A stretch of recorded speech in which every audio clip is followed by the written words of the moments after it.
बच्चों, आज हम बहुत ही एक स्पेशल इवेंट है हमारे लिए, एक स्पेशल प्रोग्राम है ये। मैं आपको बताना चाहूंगी, आपको हैरानी भी होगी कि जो हमारी भारतीय संस्कृति है वो बड़ी ही समृद्ध और वैज्ञानिक संस्कृति है। और हमारे जितने भी ऋषि मुनि हुए हैं, हमारे जो पूर्वज हुए हैं, वो आध्यात्मिक तो थे ही थे, साथ में वो बहुत बड़े वैज्ञानिक हुए हैं।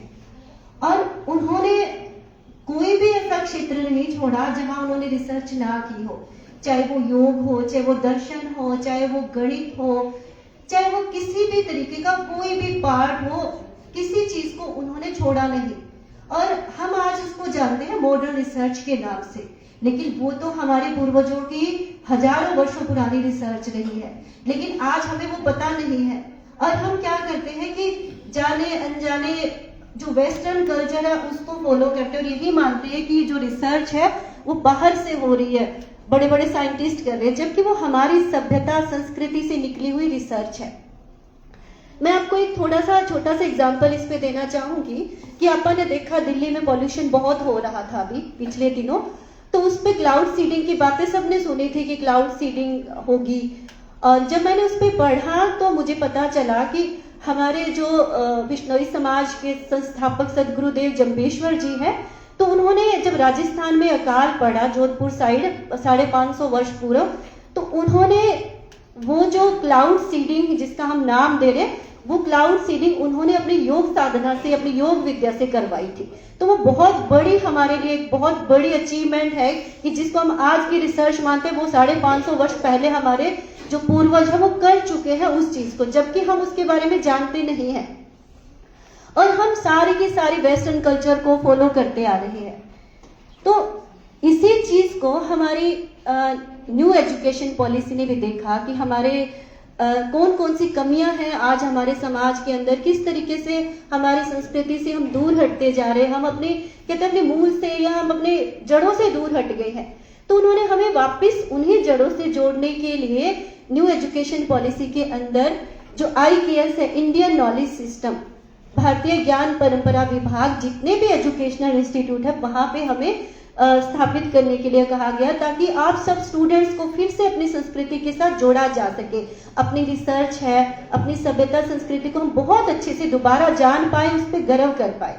और इसी कड़ी को आगे बढ़ाते हुए अपना कॉलेज भी बहुत सारे काम कर रहा है। और आज का जो लेक्चर है वो हमने इसीलिए रखा है इंडियन नॉलेज सिस्टम की ओर से, जिसका हमारा विषय है कि भारतीय ज्ञान परंपरा के माध्यम से चरित्र, संस्कृति और दक्षता का समन्वय। और इस विषय को लेकर, इस विषय के विस्तार को लेकर हमारे साथ जो एक्सपर्ट है वो है आदरणीय डॉक्टर निशा गोयल जी। मैम का इस विषय में बहुत गहरा अनुभव है।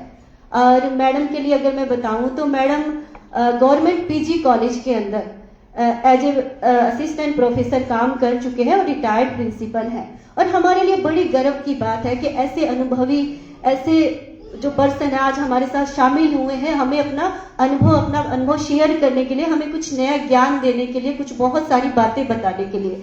तो मैम आपका यहाँ पहुंचने पर बहुत बहुत स्वागत है, अभिनंदन है। तो सबसे पहले हम आज की इस कार्यक्रम की शुरुआत करते हैं माँ सरस्वती के आशीर्वाद लेके, उनके सामने दीप जला के।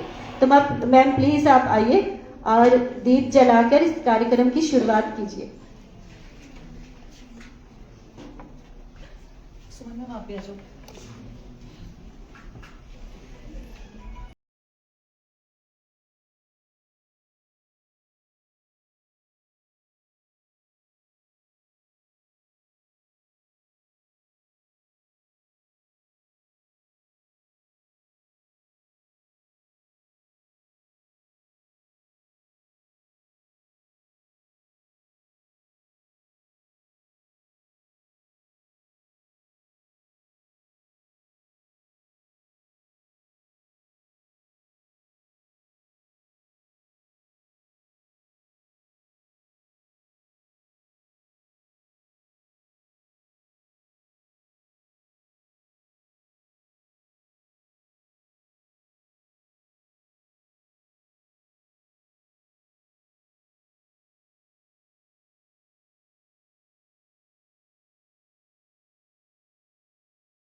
है ना, बता दो।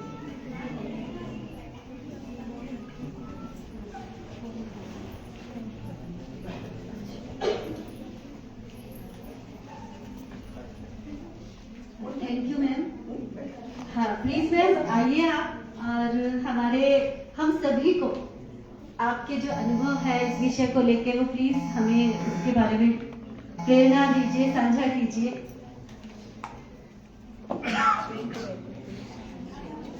ठीक है, ओके, मैं तो पकड़ा रही थी, मैंने कहा ठीक है थोड़ा सा।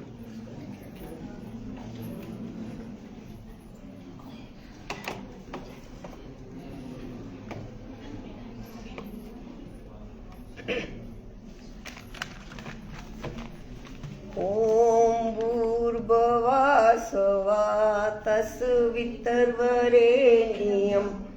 भर्गो देवस्य धीमहि धियो यो न प्रचोदयात्। सबसे पहले आप सबको मेरा नमस्कार। मैं ममता मैडम की आभारी हूँ कि जिन्होंने मैडम गुंजन, मैडम सुमन बिश्नोई को मेरा नाम दे दिया। पता नहीं उनको क्या चीज़ ऐसी प्रभावित की कि आज मुझे एक अवसर मिला कि मैं आप सब लोगों से रूबरू हो सकूं। तो उसके लिए स्नेही मैम गुंजन और मेरे विद्वान साथी जो यहाँ बैठे हैं और स्नेही बच्चों, आज का हमारा विषय जो है वो भारतीय ज्ञान परंपरा, जिसमें हमारा चरित्र, संस्कृति और दक्षता का समन्वय है। सबसे पहले जो बात है कि हमको ये देखना पड़ेगा कि अभी जैसे सुमन मैडम अपने उसमें वक्तव्य में बता रही थी कि कैसे हमारी संस्कृति सदियों पुरानी है, लेकिन हम लोगों का ध्यान उसकी तरफ नहीं जाता और हम भौतिकवादी, क्योंकि आप तो बहुत छोटे बच्चे हो, मेरे लिए तो बहुत बच्चों के समान हो, तो मुझे ऐसे लगता है कि हम जैसे लोग ही अपने ज्ञान को, अपनी संस्कृति को, अपनी सभ्यता, परंपरा, अपने चरित्र तक को दांव पर लगा देते हैं, क्योंकि हम भौतिकता के पीछे भागते हैं। जैसे मैम से मेरी अभी बात हो रही थी कि हमको ये क्यों खोलने पड़ रहे हैं ज्ञान परंपरा के डिपार्टमेंट्स अपने महाविद्यालयों के अंदर, क्योंकि हम अपने बच्चों को उन सब चीजों के साथ रूबरू कराना चाहते हैं। तो अभी मैं अपनी बात को शुरू करती हूं। किसी भी देश की, कोई भी देश जो है, उसका उत्थान या पतन जो है वो उसके आर्थिक, राजनीतिक या सामाजिक परिस्थितियों से नहीं होता। अगर उसका उत्थान या पतन होता है तो वो है उसकी ज्ञान परंपरा, जिससे हमारा समाज, हमारा राष्ट्र, हमारा देश जो है वो ऊपर भी उठता है और पतन की कगार पर भी जाता है। अगर हम चिंतन परंपरा को लें तो उसमें सबसे पहले उपनिषद आते हैं। अब ये उपनिषद क्या है? उपनिषद जिसमें गुरु के सामने शिष्य जो है वो अपने अज्ञान को संवाद के द्वारा दूर करता है। वो लगातार अपने गुरु के साथ संवाद करता है और संवादों के माध्यम से वो अपने अज्ञान को दूर करने का प्रयास करता है। ऐसा नहीं है कि गए, नोट्स बनाए और चल दिए, ऐसा नहीं होता। तो संवाद जो है उसके भीतर, उसके द्वारा आप अपने ज्ञान को परिमार्जित करते हो और कुछ सीखने का प्रयास करते हो। और इस ज्ञान का आधार क्या है? वो है हमारे वेद। अब याद रखना बच्चों कि वेद जो है वो हमारे ज्ञान का आधार है और वेद हमारे जिज्ञासा मूलक है, वो तर्क मूलक है, वो मूल्यनिष्ठ है। वो सामाजिक और उद्देश्यों से बंधे हुए हैं। वो जिज्ञासा पूर्ण है कि उसके भीतर से हमको सीखना है कि हमारे वेद क्या है। हमारे कितने वेद है बच्चों? 4। तो ऋग्वेद जो है वो हमारा सबसे पुराना वेद है। तो चिंतन की ये जो परंपरा है ये उपनिषदों के पश्चात बौद्ध साहित्य में आई। यानी बौद्ध के जो ग्रंथ हैं उसके भीतर भी इन्हीं ज्ञान की परंपरा को, इसी चिंतन को, और वो क्या कहते हैं कि शिष्य कैसा होना चाहिए? शिष्य जो है उसको जिज्ञासा होनी चाहिए। वो ये नहीं है कि बस किताब पढ़ ली और उसका वो हो गया। जैसा कि कबीर कहते थे, तू कहता है कागज लेखी, मैं कहता हूं आंखें देखी। कि जो बात आप अपनी आंखों से देखो। बौद्ध जो चिंतन है वो हमें क्या बताता है कि सुनी सुनाई बातों के ऊपर नहीं, आप अपने अनुभव के द्वारा आप उस चीज का परीक्षण करो कि आप क्या सीख रहे हो। इस विद्या का जो मतलब है, जो आप अर्जित कर रहे हो, इसका मुख्य उद्देश्य यही है कि हम अपने अज्ञान को खत्म करें, हम अपने अज्ञान को समाप्त करें, तभी हम ज्ञान की ओर अग्रसर होंगे।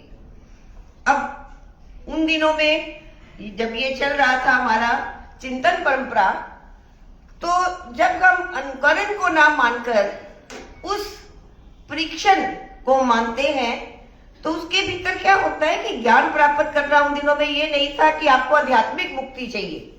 मतलब विद्या आपकी तभी सफल होगी, तभी आप उस विद्या के घोड़े पर सवार होंगे जब आप अपना सर्वस्व मुक्त कर देंगे।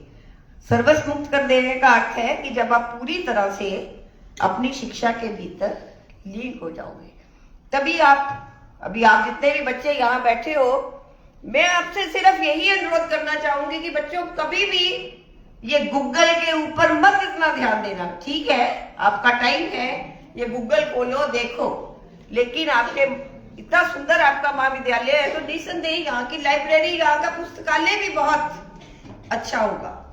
आप जाओ, उन पुस्तकों को देखो, उनमें से अध्ययन करो, क्योंकि जो बात पुस्तकों के ज्ञान से आपको मिलेगी वो गूगल से नहीं मिलेगी। क्योंकि गूगल तो आंखों को 2 मिनट के लिए झपकाता है, आपने देखा, बंद कर दिया, बस फटाफट एग्जाम में जो भी नोट्स बनाने थे आपने बना लिए, उसके पश्चात आप भूल जाते हो। कभी पुस्तकालय में जाओ, उन पुस्तकों का अध्ययन करो, तो आपको मालूम पड़ेगा कि ये ज्ञान क्या है। तभी सुमन मैम, आपके गुंजन मैम की और अन्य जो आपके अध्यापक साथी यहाँ बैठे हैं, उनकी ये मेहनत तभी सफल होगी और ये डिपार्टमेंट खोलना भी तभी सार्थक होगा जब हमारे बच्चे इन सब चीजों की तरफ मुड़ेंगे। फिर यही चिंतन की परंपरा जो है वो बौद्ध से आती आती आगे हमारे धर्म ग्रंथों में आई, जो हमें पारिवारिक और सामाजिक जो हमारी बुनियादी शिक्षा है उसकी तरफ हमारा ध्यान ले जाती है। हमारी संस्कृति बहुत प्राचीन है और इस प्राचीन संस्कृति के जो है हमारे ज्ञाता, और इस संस्कृति को हमने, क्योंकि बहुत सारे विदेशी विद्वान जब भारतीय धरती पर आए तो उन्होंने यहाँ का अध्ययन किया, यहाँ के धार्मिक ग्रंथों को देखा, भागवत गीता, उपनिषदों के कुछ जो थी उनको रचनाएं मिली, उन्होंने उनको समझा, पढ़ा, और तब उन्होंने जाना कि भारतीय संस्कृति जो है उसकी जड़ें कितनी गहरी हैं, वो कितनी विशाल परंपरा है, कितनी समृद्ध परंपरा है कि जिसका अध्ययन करना बहुत आवश्यक है। क्योंकि बिना इसको जाने हुए हम ये सब नहीं कर सकते। और इसके लिए बहुत से विदेशी दूत आए, और जैसे कि चंद्रगुप्त मौर्य के समय मैग्नेसीस आए थे, उन्होंने यहाँ की सभ्यता संस्कृति को सीखा। फिर बहुत सारे विद्वान समय समय पर, विदेशी विद्वान हमारी धरती पर आए और उन्होंने आकर यहाँ पर हमारी ज्ञान परंपरा, हमारी संस्कृति का अध्ययन जो है वो किया। अब सबसे बड़ी बात ये है कि हमारे ये सारे ग्रंथ जो हैं वो हमको संस्कृत में मिलते हैं और संस्कृत की जड़ें जो हैं वो बहुत मजबूत हैं। और उन जड़ों तक हम कैसे पहुंचेंगे, क्योंकि हमें संस्कृत का अध्ययन करना पड़ेगा। सदियों से हम लोग गुलाम रहे हैं। 1500 के करीब मुसलमानों ने हमारे यहाँ शासन किया है। मुसलमानों का जब समय था तो उस समय वो लोग भोग विलास के अंदर इतने अधिक लिप्त थे, उनको अपनी सुविधाओं के अंदर वो इस प्रकार संलग्न थे कि उनको जनता से कोई लेना देना नहीं था। और दूसरा, उस समय सबसे ज्यादा हमारे ऊपर जो है वो कौन अटैक कर रहे थे, वो थे पंडाबाद।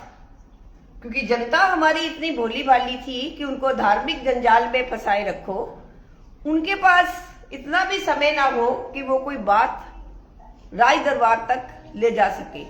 तो धार्मिक अंधविश्वास ये उस समय खूब पनप रहे थे।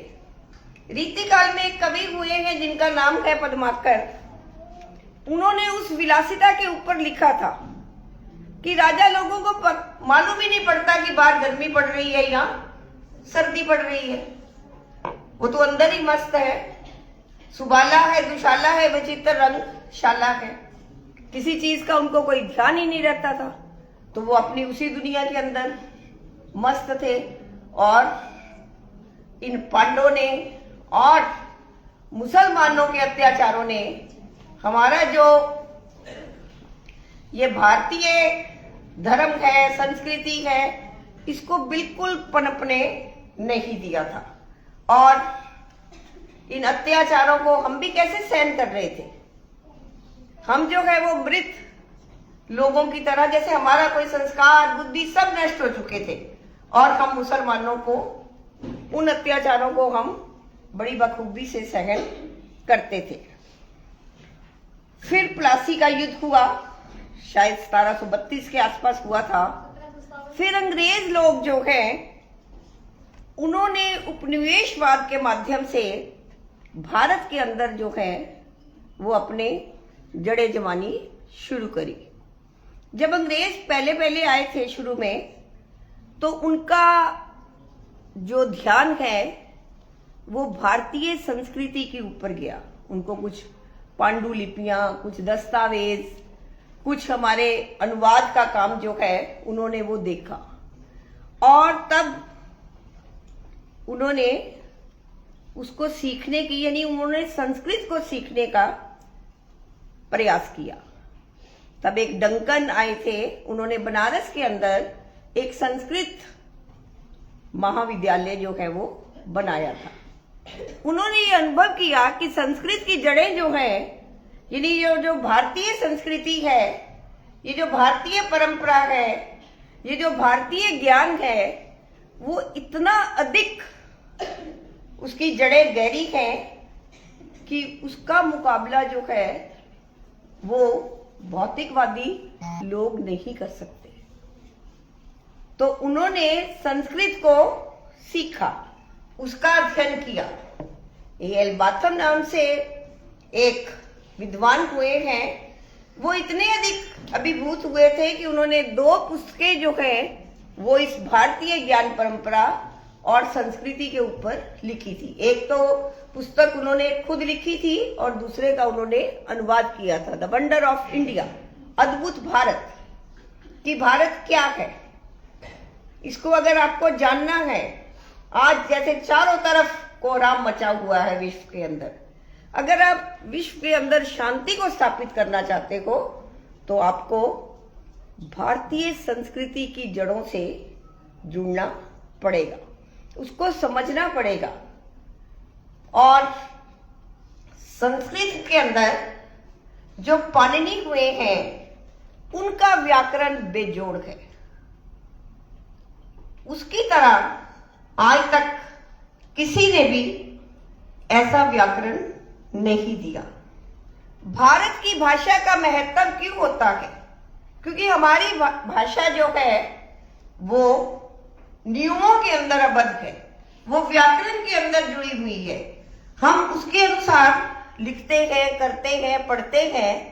तो इसीलिए पाणिनि का इतिहास, उसका जो व्याकरण है, उसकी तुलना किसी भी रचना से हम नहीं कर सकते। और जर्मन के अंदर ये जो संस्कृत, जर्मन के अंदर संस्कृत जो है वो कैसे, उसके लिए ये एक बड़ी अभूतपूर्व घटना घटी। उस समय नेपोलियन के युद्ध चल रहे थे और कंपनी के अंदर जो नौकर लोग काम करते थे उनको जो है उनको जेल हो गई। जब उसको जेल हुई तो वहां हॉलिसन नाम के एक व्यक्ति थे, उन्होंने वहां जो कैदी लोग थे उन्होंने उनको संस्कृत का अध्ययन करना शुरू कर दिया। तो जब वो लोग जेल से मुक्त होकर, शैलेजर नाम के एक व्यक्ति हुए, एक दार्शनिक हुए हैं, जब वो जर्मन गए तो उन्होंने अपनी भाषा का जो है वहां पर संस्कृत भाषा जो है वो लोगों को सिखाई। क्योंकि ये पुरानी भाषा थी, बड़ी व्यवस्थित थी और व्याकरण सम्मत थी, और इससे जो है वो लोगों का दृष्टिकोण बदलता था। क्योंकि एक तरफ भौतिकतावाद था, दूसरी तरफ ये हमारा ज्ञान था, और ज्ञान को प्राप्त भौतिकतावाद से नहीं किया जा सकता। पहले हमारी शिक्षा गुरुकुलों में होती थी। गुरुकुल में जब शिक्षा होती थी तो क्या उद्देश्य होता था कि हमने अपने बच्चों को बिल्कुल स्वतंत्र रूप से शिक्षा उनको देते थे। ये काम, क्रोध, हिंसा, भयभीत, ईर्ष्या, द्वेष, ये सब जितना थी हमारे अंदर नेगेटिविटी जो थी, मतलब जो ये हमारे अंदर दुर्गुण थे, उन सब से वो हमको मुक्त करती थी। कभी आज की आपने देखा कि आज की हमारी शिक्षा क्या है? इतने बड़े बड़े संस्थान खुल गए हैं। पहले विदेशी लोग भारत की धरती पर आते थे शिक्षा ग्रहण करने, लेकिन आज हम विदेशों में भागते हैं कि हम वहां जाकर शिक्षा प्राप्त करें, और जाते हैं लोग वहां शिक्षा प्राप्त करने क्योंकि हमें अपने ज्ञान के बारे में, अपनी संस्कृति, अपने संस्कारों के बारे में कुछ भी पता नहीं होता। तो शिक्षा का जो आज स्तर है हमारा, वो इतना गिर चुका है कि आज हमारे जो ये बैठे हैं युवा साथी, यहाँ जो बच्चे लोग बैठे हैं, इनमें से कोई शिक्षक बनना ही नहीं चाहेगा। सब प्रोफेशनल की ओर भागते हैं कि मैं ये भी डिग्री ले लूं, मैं वो भी डिग्री ले लूं। शिक्षक बनना किसी को पसंद नहीं आता, और जब सारे रास्ते बंद हो जाते हैं तब वो शिक्षक बनने जाते हैं, तब तक एक आयु जो है वो निकल जाती है। क्यों? आज जितने से बड़ा आप शिक्षक, आप बड़े से बड़ा भी वो ले लो जो बहुत ही बड़ा बुद्धिमान है, जिसने बहुत सारी शिक्षा, उसके पास डिग्रियां हैं, लेकिन उसका स्तर जो है वो भी मानसिक तनाव के अंदर है। क्योंकि हमारे आज के जो युवा पीढ़ी है वो मानसिक तनाव के अंदर रहती है। बस शिक्षा प्राप्त करनी है, उनका एक ही उद्देश्य रहता है कि शिक्षा, डिग्रियों की पूछ जो है वो हमारी दिन पर दिन लंबी हो जाए। वास्तविक शिक्षा क्या है, उससे कोई तात्पर्य, उस ज्ञान से उनका कोई मतलब नहीं रहता। क्यों नहीं रहता? क्योंकि वो परेशानी बहुत है। कोई डॉक्टर बनना चाहता है, कोई इंजीनियर बनना चाहता है, तो इस प्रकार अपने माँ बाप को भी वो ऐसे ही बुद्धू बनाते हैं।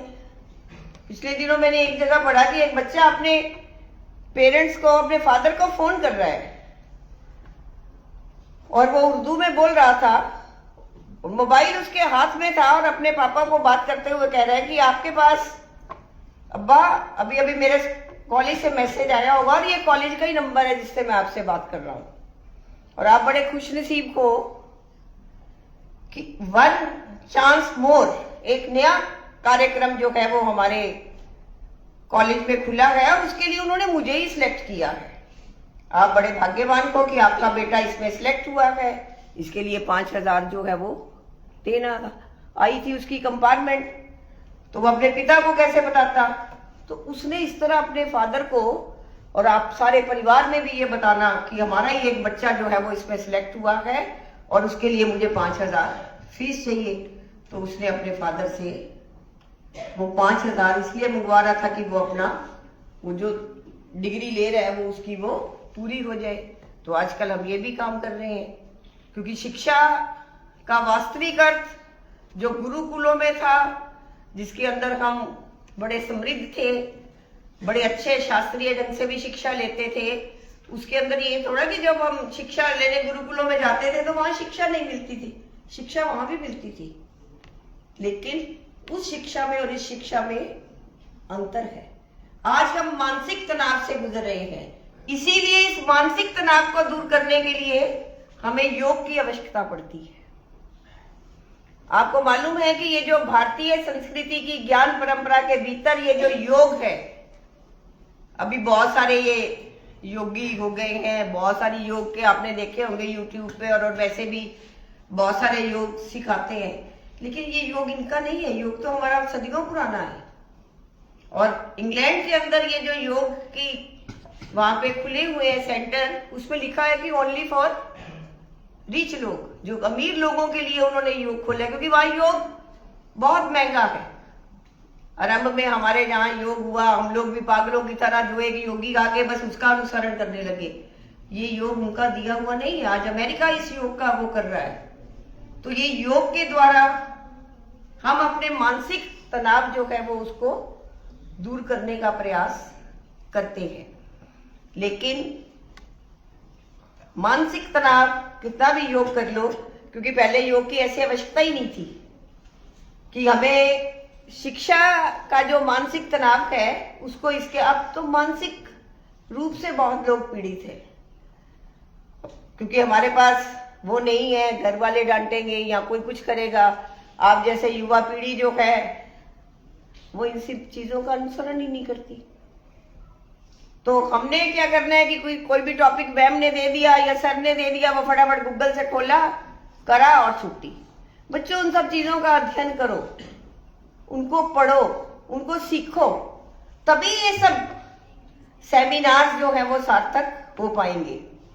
एक छोटा सी बात सुनाती हूँ, क्योंकि बीच बीच में आप, मुझे लगता है कि इस ज्ञान परंपरा जैसे बोर्ड टॉपिक को सुनना भी आप लोगों के लिए मुश्किल हो जाएगा। तो एक बच्चा जो, एक व्यक्ति जो है वो अपना आधार कार्ड बनवाने गया। आधार कार्ड बनवाने गया, हालांकि उसके पास पहले आधार कार्ड था। तो उसने कहा कि वहां मैडम बैठी थी, वो कंप्यूटर पे अपना काम कर रही थी, वो मैडम भी बहुत गुस्से में ही बैठी हुई थी। वो गया तो बोला जी मुझे आधार कार्ड बनवाना है। तो मैम बोली, उसने फॉर्म निकाला, काम अपना करती रही, फॉर्म निकाला, बोली भरो इसको। वो बोला मुझे तो लिखना नहीं आता। वो गुस्से में आई, उसने अपना पेन निकाला और लिखना शुरू किया। तो वो बोला कि, वो बोली नाम बोलो, कहता लिखना। वो कहती लिखना, नाम बोलोगे तभी तो लिखूंगी। वो फिर कहता है कि लिखना।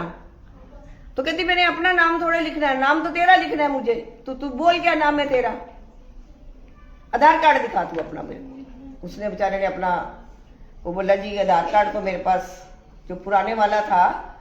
तो बोला अभी आप नया दे दो फिर वो दिखा दूंगा। बोली नहीं, अभी तेरा नया बन जाएगा तो ये तो तेरा पुराना ही हो जाएगा ना, तू मुझे दिखा।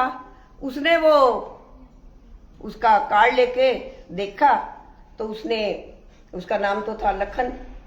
तो बोली फिर तू लिखना क्यों लिखवा रहा है? और फादर का नाम था वोटरपाल। बोली ये तेरे फादर का नाम वोटरपाल कैसे है पिता का?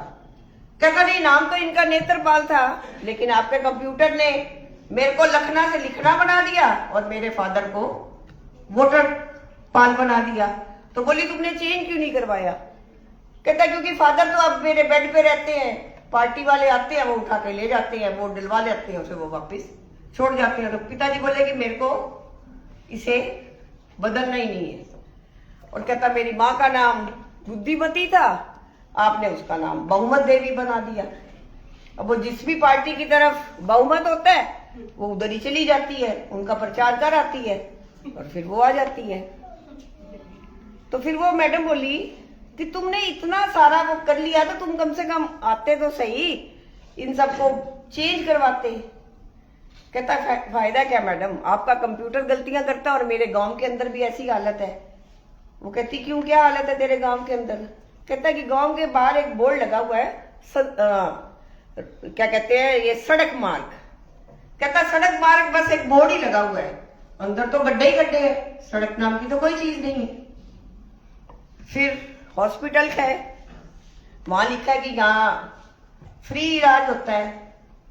इलाज तो बहुत दूर की बात है, जब मुखिया वो अपनी गाय भैंस से उसके अंदर बांध देता है। फिर उसने स्कूल का उदाहरण दिया कि मैडम जाती हैं, चाय पी, स्वेटर बुने और घर चली गई। कि अगर मैं अपना नाम इस आधार कार्ड पे लिखवा दूंगा तो लिखने का मतलब है कि बच्चों बहुत ध्यान से समझना उस व्यक्ति की बात को, कि फिर मैं लिख जाऊंगा, पढ़ जाऊंगा और फिर मैं बात कर पाऊंगा। यानी फिर मैं पूछूंगा कि सड़क मार्ग कहाँ है। जो भी आते हैं, जब आप लिख जाओगे, पढ़ जाओगे, आपके अंदर क्या आएगी, बुद्धि आएगी और फिर आप जो है वो बातचीत कर पाओगे कि क्या इनके अर्थ होते हैं। आज हमारी बुद्धि इतनी कुंठित हो गई है कि हम इन सब चीजों को छोड़ दे, नहीं है तो ना सी, नहीं मैडम पढ़ा रही तो ना पढ़ाए, मैं घर जाके खुद ही पढ़ लूंगा।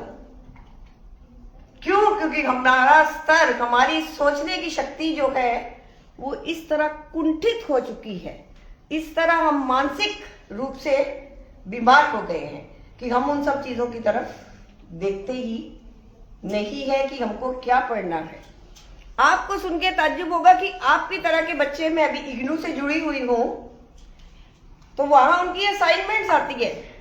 बड़ी दिलचस्प बात है कि एक असाइनमेंट पता नहीं कौन उनके नोट्स बनाता है।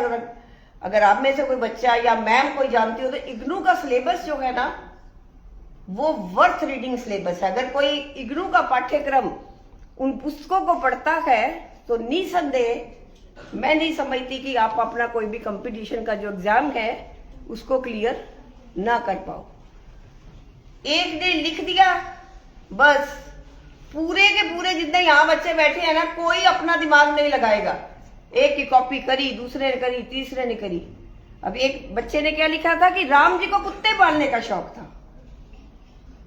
क्यों? वो मेरे जैसी किसी ने नोट्स बनाए, वो बिक गए, तो उसको देखना तो है ही नहीं कि क्या लिखा हुआ है इसके अंदर या क्या नहीं लिखा, कि राम कौन था, सीता कौन थी। आपने अगर जायसी का नाम सुना होगा तो उन्होंने जायसी के अंदर सारा लिख दिया। वो पद्मावती का तो कोई नाम ही नहीं, ना राजा रतन सेन का नाम है। वो सीता, राम, रावण सब उसके अंदर डाल दिए। क्यों? बुद्धि कुंठित है, नकल मार के वो असाइनमेंट सबमिट करनी है, बस उसके अंदर चाहे कुछ भी लिख लो।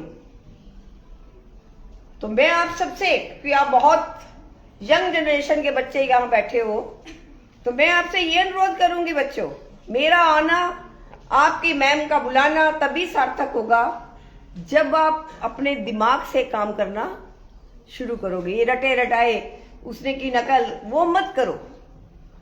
अपना पढ़ना सीखो, अपना लिखना सीखो, तभी आप उस लखन की तरह जो है वो क्वेश्चन पूछ सकोगे।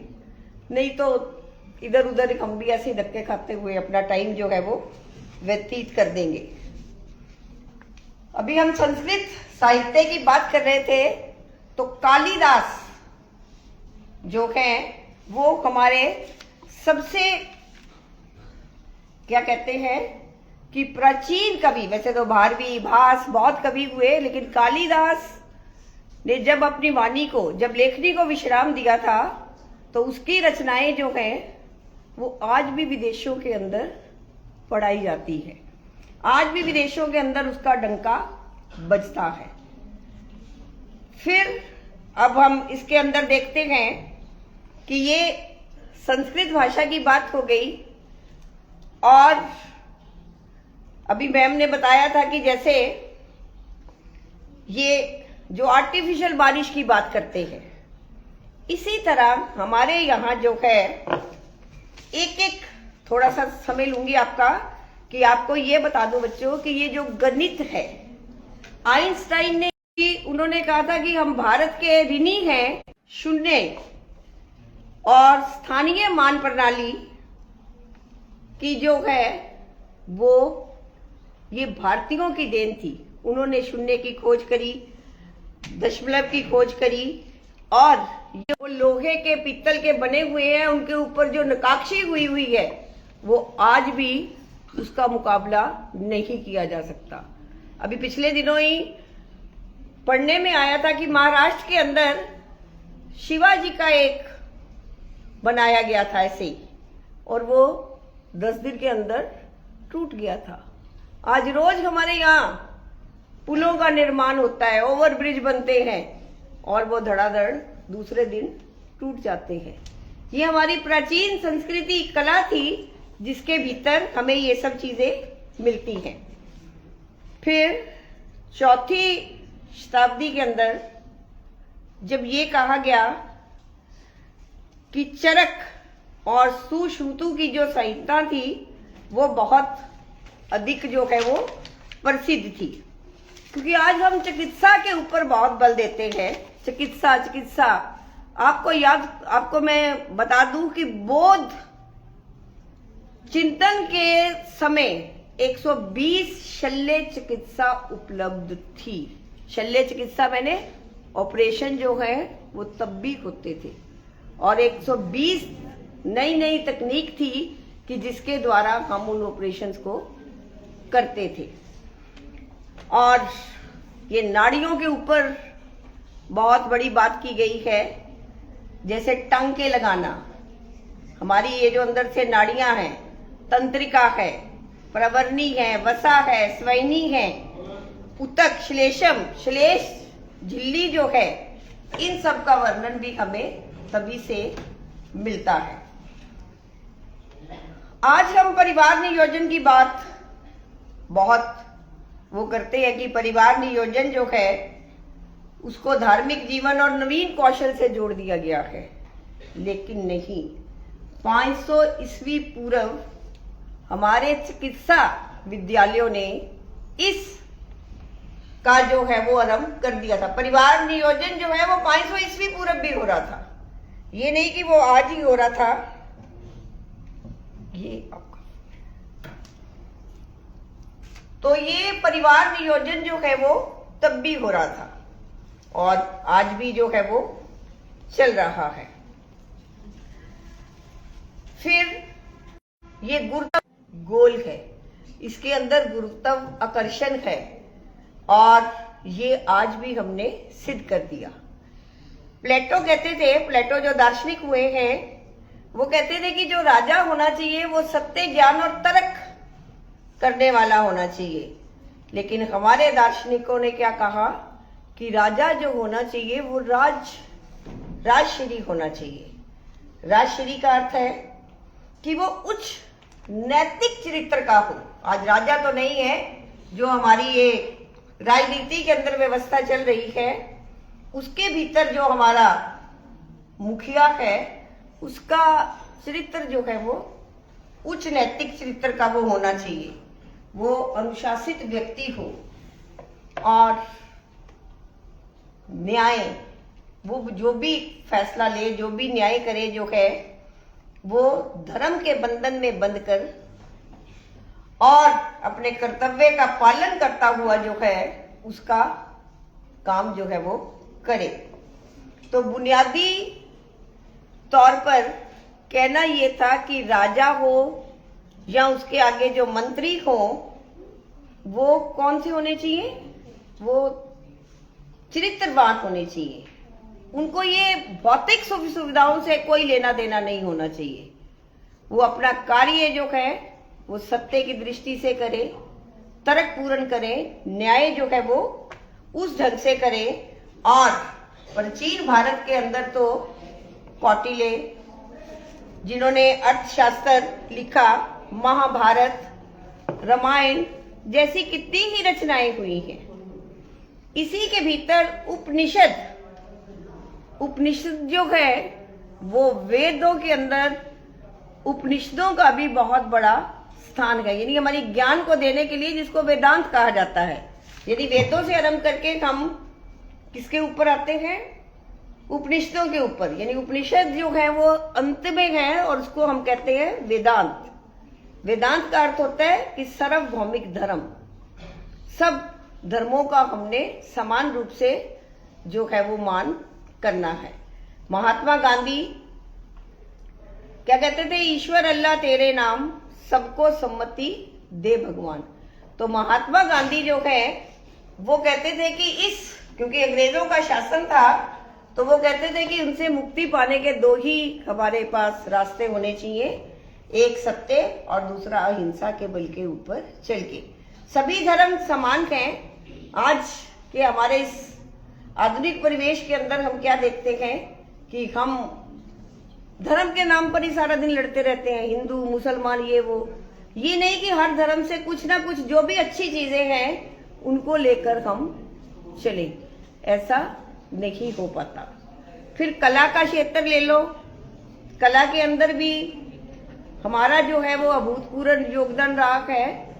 रविंद्रनाथ टैगोर ने कहा था कि ये मानव के हस्ताक्षर है, यानी कला जो है वो इतनी सुंदर होनी चाहिए और कलाकृतियां आज भी हमारी मान्य है। इसके पश्चात पुनर्जागरण जो है, जब हम अपने देश को स्वतंत्र करवाते हैं, पुनर्जागरण का दौर आया जिसके अंदर राजा राम मोहन राय थे, विवेकानंद थे और महात्मा गांधी, जवाहरलाल नेहरू, तिलक, श्रीखे जो महापुरुष हुए हैं, उन्होंने भारत को स्वतंत्र करवाने के लिए वो युद्ध नहीं चाहते थे, क्योंकि महात्मा गांधी सत्य का अनुसरण करते हुए अंग्रेजों से मुक्त होना चाहते थे। समय समय के ऊपर ये हमारी जो संस्कृति है, इसकी जड़ें, अंग्रेजों ने इतना हमारे ऊपर अत्याचार करा, पहले मुसलमानों ने करा, तो आपको सुन के ताज्जुब होगा कि इनकी जड़ों को कोई हिला नहीं सका।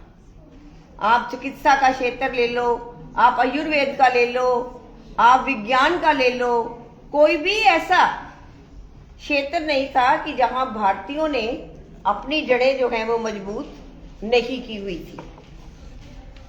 महाभारत के प्रसंग के अंदर चरित्र की बात करते हैं तो कर्ण ने कृष्ण जी से पूछा कि आप बताओ मेरी क्या गलती थी? भाई मेरे ऊपर इतना वो लगा, मैं इतना बड़ा कवच कुंडल लेके मैं पैदा हुआ था और दानवीर कर्ण के नाम से मैं जाना जाता था, और आज मेरी क्या स्थिति है? तो कृष्ण उससे पता है क्या कहते हैं? कहते तू मुझे ही देख, मैं तो राजा था, मैं तो ईश्वर के रूप में मुझे मानते हैं, लेकिन मेरा जन्म कहाँ हुआ था? कारावास के अंदर। मेरा माँ बाप कौन है मुझे खुद ही नहीं पता, और मेरी जिंदगी क्या है? मैं ग्वालों की तरह, ग्वाला ही बन के कृष्ण ने वो रहा है और मैंने इसको जो है वो स्वीकार किया है। तो स्थितियां जो है हमारी समय समय के ऊपर इसी तरह परिवर्तित होती गई और हमारा जो स्वरूप है वो बदलने लग गया था, और धीरे धीरे आज फिर ये न्यू एजुकेशन पॉलिसी के अंदर हमको ज्ञान परंपरा को लेकर आना पड़ा है, क्योंकि अगर हमें विश्व गुरु बनना है तो हमें अपनी जड़ें जो है वो मजबूत करनी पड़ेगी। आज वो संस्कृत जिसको हमने डेड लैंग्वेज के नाम से डिक्लेयर कर रखा है, आज पुनः हमको संस्कृत की तरफ जाना होगा।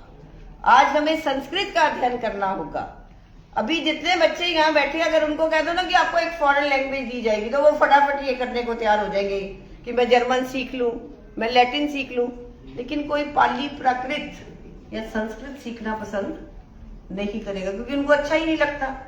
वो क्यों करे, क्यों इतनी जिम्मेदारियां लें? ये तो आप सब लोगों का परिश्रम है, आप सब लोगों की मेहनत है कि आप लोग इतना कर रहे हो, लेकिन जिन बच्चों को हमने सिखाना है उनके लिए ये बहुत आवश्यक है कि वो संस्कृत भाषा का अध्ययन करें, वो इसको सीखे, इसको समझे। भौतिकवादी दृष्टिकोण को आपको बदलना पड़ेगा, तभी आप कुछ कर पाओगे। अन्यथा इन सब सेमिनार्स का, इन सब उसका कोई जो है वो अर्थ नहीं रह जाता। जब मैं ऊपर आ रही थी तो मैम ने मुझे बोला था कि मैं देख रही हूँ बच्चे बहुत ज्यादा ये ज्ञान व्यान को सुनने में इंटरेस्टेड भी नहीं रहते, क्योंकि ये उनके दिमाग से परे की बातें हो जाती है। तो मैम ने कहा था कि बच्चे जो है ना, आप सुन रहे हो मेरी बात को, कुछ चले भी गए हैं, कुछ बैठे हैं, तो अच्छा लगा कि आप लोग बैठे हुए हो अभी तक। लेकिन ये बातें आज नहीं तो कल बच्चों आपके काम आएंगी। फिर आपको कोई ओल्ड हाउसेस खोलने की जरूरत नहीं पड़ेगी। आप, हमारे संस्कार ही नष्ट हो गए हैं ना कि हम अपने माँ बाप को ओल्ड हाउस में छोड़ आते हैं। क्यों छोड़ आते हैं उनको? क्योंकि हमारे अंदर इतना दम नहीं है कि हम उनकी सेवा कर सके, हम कुछ कर सके ना। ये सब इसीलिए हो रहा है कि हमारे संस्कार और ये हमारा चरित्र जो है वो उसका बिल्कुल खनन हो चुका है। कभी आपने ये सोचा है कि हम 33% के ऊपर क्यों पास होते हैं? अरे बच्चों, ये भी अंग्रेजों ने हमें दिया हुआ है। वो खुद तो 66% रखते हैं अपनी पास परसेंटेज, और हमारे को उन्होंने 33 दे दिया, क्योंकि बेकार के ये फ्री के अंदर जो है उनको ऐसे सेवादार मिल जाते थे। तो उन्होंने कहा कि इनका तो 33% के ऊपर ही रख दो। आज हम तो 33% के ऊपर, क्योंकि आज तो मैं बात नहीं करती, अब तो बच्चे जो है वो 100% नंबर भी लाने लग गए हैं। लेकिन हमारे टाइम में अगर 33% नंबर में हम पास हो जाते थे ना, हम बड़े खुश होते थे कि हम पास हो गए हैं। लेकिन नहीं बच्चों, अंग्रेजों ने इसके अंदर भी हमारा शोषण किया है। वो खुद आज भी 66 ही लेकर चलते हैं। और आपसे मेरा अनुरोध रहेगा कि आप शिक्षक बनने का प्रयास करना। एक छोटा सा उदाहरण देकर बताती हूँ आपको कि एक बार एक शिक्षक रिटायर हुए मेरी तरह ही, तो उन्होंने अपना घर बनाया। घर बना के उन्होंने सारा सामान, जो भी उनके पास पैसा वैसा था, उससे अपना घर उन्होंने बना लिया। अब बाई चांस उनको कहीं जाना पड़ गया। दिवाली के दिन थे तो उनको अपने परिवार के पास, अपने बेटे के पास जाना पड़ गया। तो वो बड़े उधेड़ बुन में थे कि सारी उम्र मेहनत करके ये घर बनाया है, इतना सारा सामान रखा है, और चोर आ गया तो ले जाएगा सारा।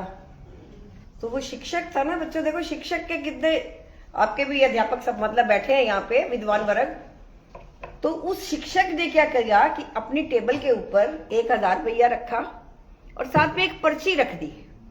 उस पर्ची में उसने क्या लिखा कि 8वें मंजिल पे एक भ्रष्ट नेता रहता है, 7वें में एक ठेकेदार है, 6ठे में एक फलाना ऑफिसर है। यानी उसने पूरे मालों का विवरण दे दिया कि यहाँ ये है, यहाँ ये भ्रष्ट नेता है, यहाँ ये है। और आपको सुन के ताज्जुब होगा कि जब वो वापस आया दिवाली मनाकर, तो उसने देखा कि उसकी मेज के ऊपर तो नोट ही नोट पड़े हुए थे, लाखों की गठियां पड़ी थी। तो चोर पता क्या लिखता है उसको कि गुरुदेव आप ऐसी ही शिक्षा मुझे आगे भी देते रहना, ये मैं आपको दक्षिणा के रूप में देके जा रहा हूँ।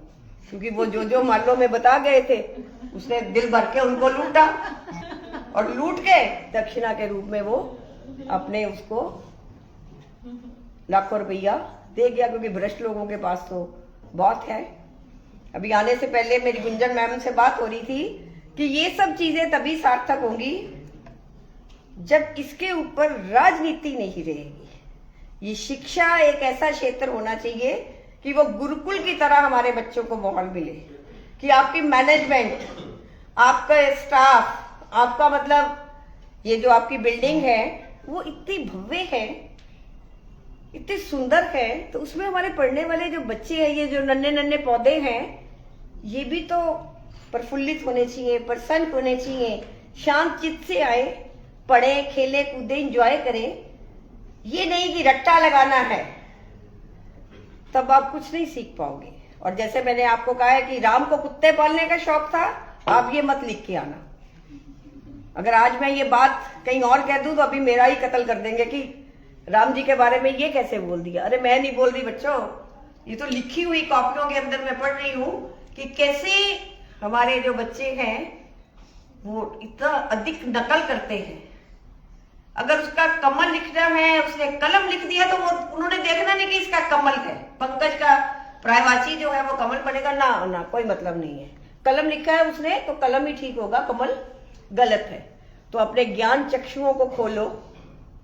बातें तो बहुत थी करने के लिए। गुंजन मैडम कहा था कि थोड़ा कम बोलना ताकि ये बच्चे बैठे रहे, ये सुने। तो मैंने बहुत निचोड़ निकाल के, वैसे मैं बहुत दिनों से मेहनत कर रही थी क्योंकि मैडम ने कहा था सुमन मैडम की इनको बताना, तो मैंने बहुत सारी उनका अध्ययन करा।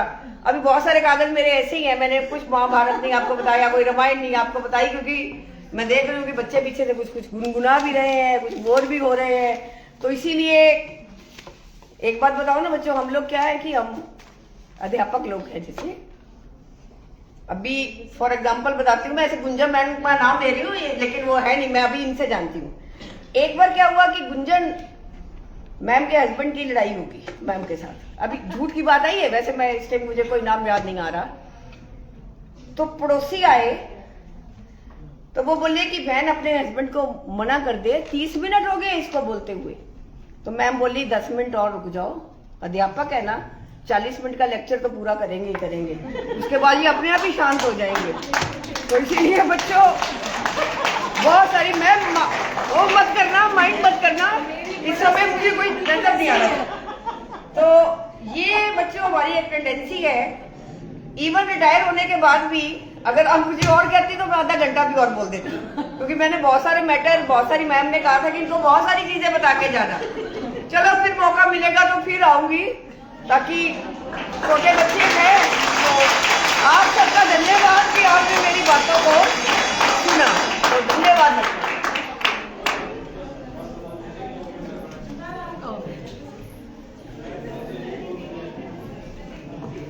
मैडम बहुत निचोड़ निकाल के बताया आपके स्टूडेंट्स को। दोबारा बुलाएंगे हम। आपका बहुत बहुत दिल से मैम धन्यवाद।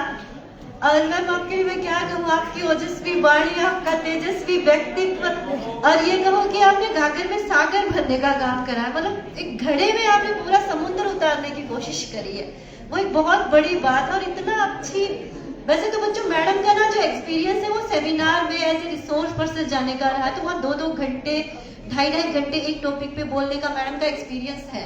और लेकिन ये विषय इतना गहरा है कि इसमें दिमाग में घुसने में बहुत टाइम लग जाता है ये बातें। तो आपके लिए थोड़ा सा वो मुश्किल लग रहा था, ये चीजें आपके लिए बहुत बड़ी थी, क्योंकि हमारे जो माइंड का लेवल है वो भी इन चीजों को तय करता है।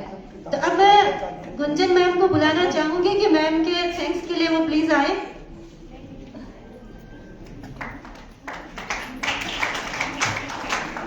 Good afternoon everyone.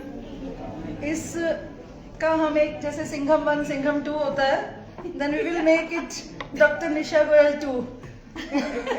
ये मेरी मैम रिक्वेस्ट भी है आपसे कि आप एक बार और टाइम जरूर निकालना, क्योंकि ये वो चीजें हैं जो अभी समझ में नहीं आती हैं। तुम लोगों को थोड़ी कम आएगी, BA BEd 3rd को थोड़ी ज्यादा आगे होंगी, 4th को थोड़ी ज्यादा, 5th को थोड़ी और ज्यादा। लेकिन जो नटशेल है ना लाइफ का, वो यही है कि जब आप मानसिक तनाव से बाहर निकलोगे, सब चीजें जो है ना उसके पीछे हैं, सारी की सारी चीजें। मैडम ने एक एग्जांपल दिया कि मनस्थिति मेरी ऐसी है कि 30 मिनट्स, मैडम मेरी मनस्थिति ऐसी ही है। कोई मेरे लिए बोलता है ना, मतलब हस्बैंड या कोई भी, तो मुझे लगता है कि यार 30 मिनट नहीं 40 मिनट मौका दो। वो निकलने से शायद वो शांत हो जाए। तो वो बिल्कुल सही दिया आपने। और बच्चों के लिए ये कहना चाहूंगी, जो तनाव है ना उसको कम करने के लिए हम लोगों ने ये लेक्चर रखवाया था। आप लोग जितना भी तनाव रखते हो अंदर, उसको बाहर निकाल दो, बस इतना ही। हो सकता है तुम्हें बहुत बड़ी बड़ी बातें समझ में आई हो, कुछ कुछ मुझे भी नहीं आई थी, क्योंकि इतिहास भी था बीच में, थोड़ा सा नहीं पढ़ा मैंने कभी। लेकिन इस सारी भारतीय ज्ञान प्रणाली का जो बेस है वो ये है कि संस्कारों को ऐसे जोड़ के पकड़ लो, बस संस्कार जरूर पकड़ के रखो अपने। अगर संस्कारों से जुड़े रहोगे ना, सीढ़ियां चढ़ते जाओगे और आपको कोई तंग बाहर से नहीं कर सकता। तंग है तो अंदर से है, नहीं है तो कहीं से भी नहीं है। और मैडम से मैं माफी भी चाहूंगी कि मैंने थोड़ा कट शॉर्ट कर दिया, लेकिन आगे वाले टाइम में हम आपको मैम ज़रूर फिर से बुलाएंगे, क्योंकि ये हमारे लिए एक सौभाग्य की बात है कि आप जैसे व्यक्ति से हम और सीखें। Thank you ma'am.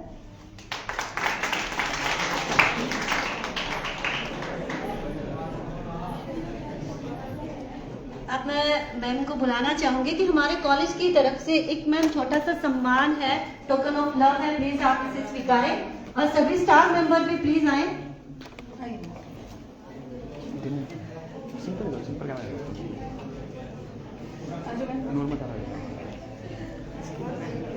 नहीं मैम, बहुत अच्छा लगा, बहुत अच्छा लगा आपके आने से, बहुत ही ज़्यादा।